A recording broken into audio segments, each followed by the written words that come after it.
guys, this is Nel TV Tolero and welcome back here at my YouTube channel.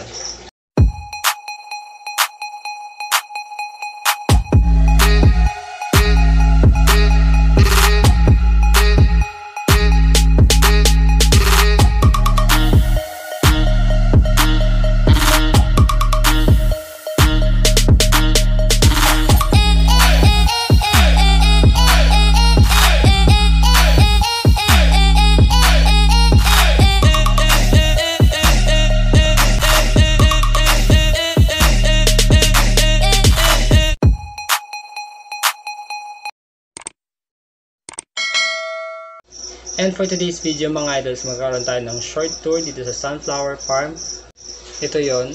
Ayan. So ito nga yung latest attraction dito sa Iloilo na binibisita ng lahat ngayon mga idols. So credit na dito sa owner ng photo na ito kasi nakita ko lang sa FB kasi siya maganda kasi yung pag-capture niya kasi kuha talaga yung buong part ng farm na yon. So drone niya yung ginamit niya. So kaya credit na lang sa kanya dito sa picture nito. So ayan niya, yan yung latest na attraction dito ngayon sa Iloilo, sa the Sunflower Farm.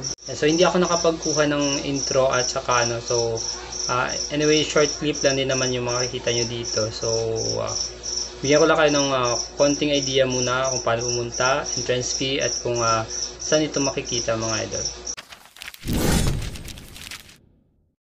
Okay, so kung pupunta ka naman is located dito sa Tinurian, Baratok, Nuevo, Iloilo. So kung galing ka sa city, pupunta ka lang ng Sears Terminal, then sakay ka ng bus.